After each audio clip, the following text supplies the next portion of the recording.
Hey guys, welcome back to Build, Excite, Equip, where we talk to you about the different assessments that we recommend that you do as part of your projects. I'm Nicola Graham. I am the founder of Be Change Limited. I wrote a book, I put it into training courses, and my objective is to use your project team to implement change activities so that people are taken on the journey in your projects. And I promise you that if you follow our methodology, you'll be able to actually improve the return on investment in your projects. We were asked to explain some of the assessments, so I thought I would just do a whole series on these and talk about them. Today, we are talking about the stakeholder assessment. First, I'd like to talk about the stakeholder assessment. The stakeholder assessment is actually an evaluation of your key stakeholders. It means that we are going to retrieve some information from the key stakeholders within your project. We are going to analyze that information, and it's going to help us create a change strategy for this specific group of people. So why would we want to do that? First and foremost, it is crucial for you to understand exactly what is motivating your people, who is influencing who, what kind of understanding they have about your project, and that will really help you to plot the future path for them. How we do that?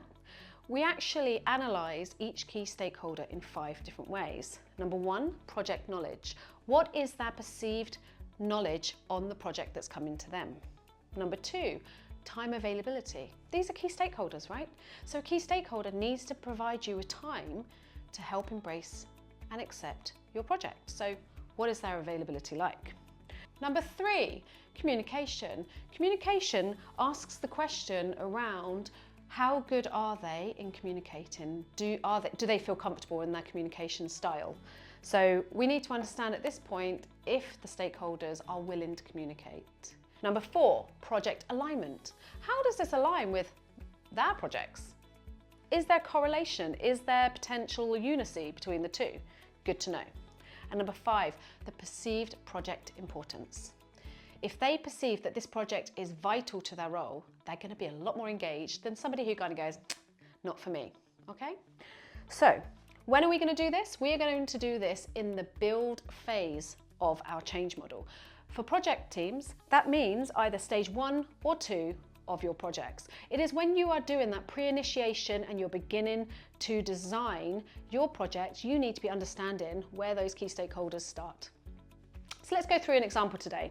This is where we whiz this up. All right, guys, we're going into an example.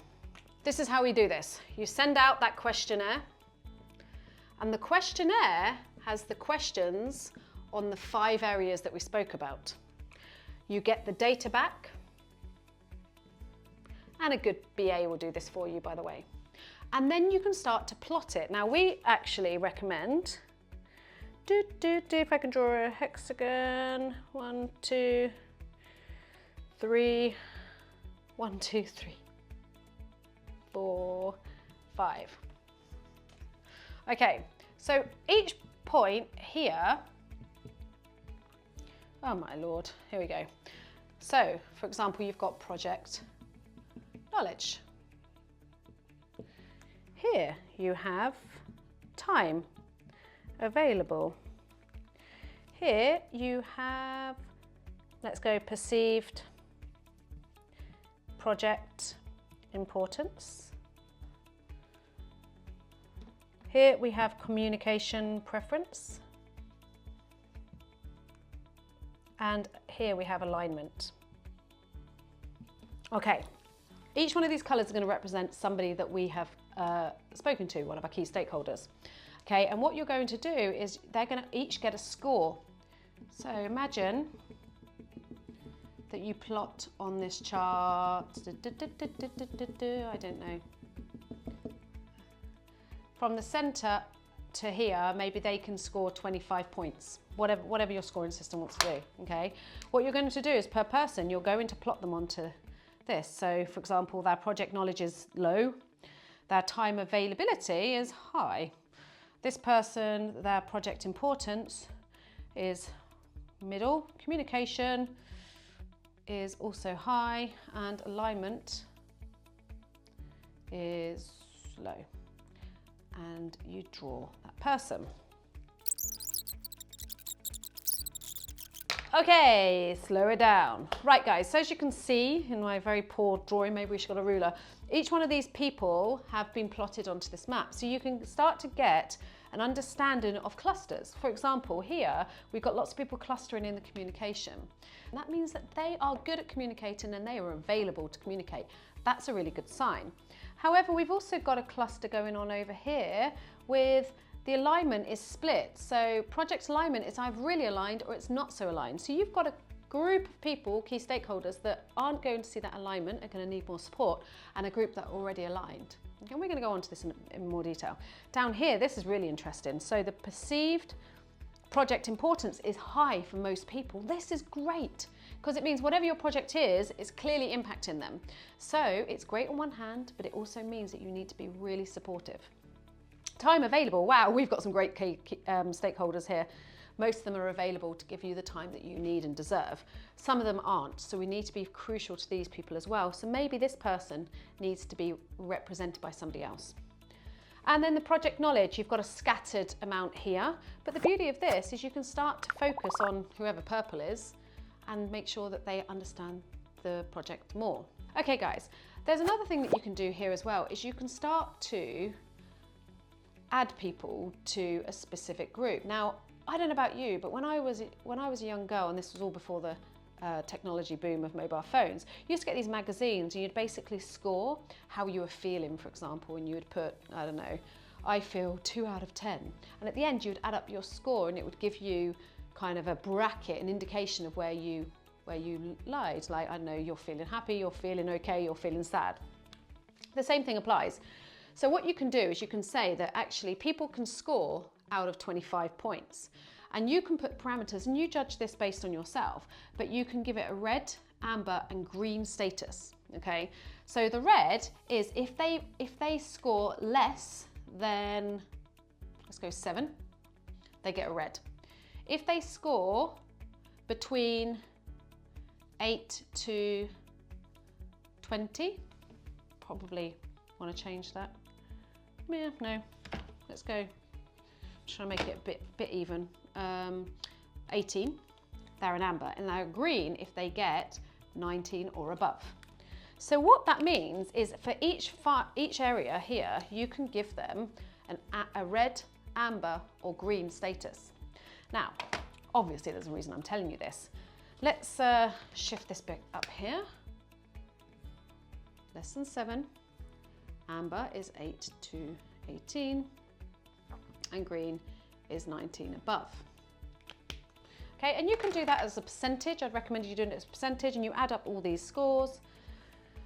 So for example, you would go, actually there's 25, there's 1, 2, 3, 4, so that is, can't do my maths today, 125. So they could potentially get out of 125, actually. So out of 125, you'd go, right, okay, so if they scored less than 20%, there you go, or they 21 to 80, and then 80% up. Whatever you decide that to do, you put that parameter in. And then, my friends, what you do is you get the results, you get their scores, and then you pick up that lovely organizational chart that you have. For example, in this chart here, we're going to talk about one specific group. We're going to call them marketing director. Okay, so you got your organization chart that hopefully looks a lot cleaner than this one. Then what you can start to do, and check this out, I've even got the colors at hand, is you can then get each person's assessment and you can give them a color, not black. So for example, the marketing director actually scored in this bracket here. So there, an amber. And then this person here scored a red, so did this person, and that person, surprise, surprise, and this person scored a red.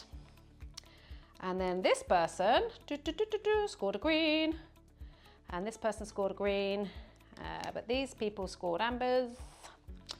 And let's be really positive, this person scored a green, his whole team is green, and this person scored an amber.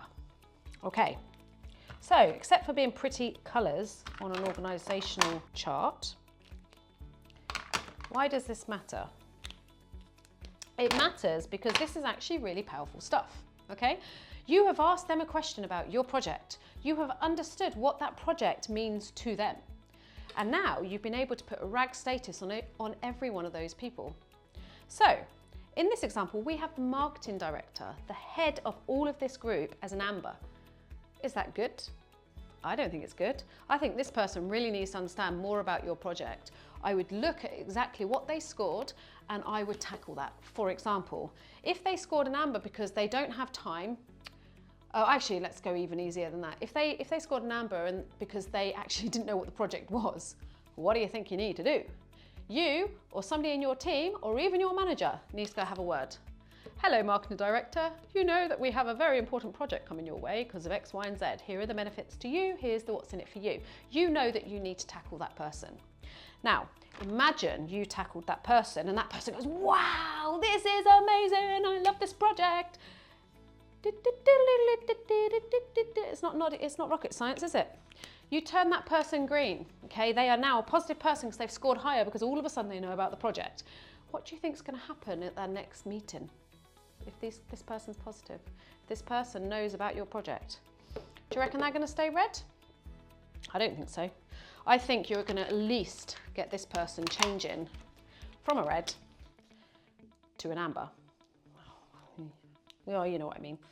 And this person, I reckon, from an amber, you might be able to turn them green. And if you turn this person green, it's like a stack of cards, guys.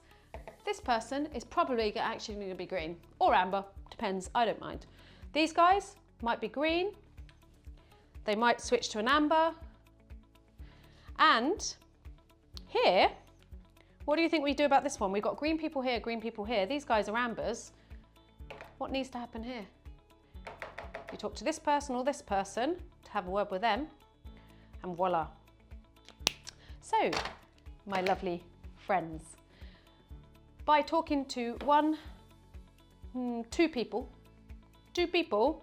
you can get a lot more people engaged, understanding, more committed to your project.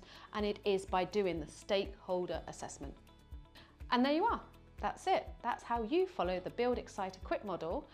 Come along to our training sessions where we will go into this even more details and give you the tools and templates you need today. Hope that worked for you. Click and subscribe. See you on the next one. And that's a wrap. I hope you enjoyed today's content. Don't forget, guys, click and subscribe for more content coming your way very soon. And whilst you're at it, how about something free of charge? Yeah, that's right. I said free of charge. Sign up now, www.bechange.co.uk, where we are giving you a free change management course. That's right, the Build, Excite, Equip Foundation course, where we will educate you within 2 hours exactly why change management is crucial to project teams, but also how project teams can do this role within their existing activities. That's right, you truly can take people on that journey with you in your projects, and you can improve your project success. I promise you improved return on investment. Check it out today. Bye-bye.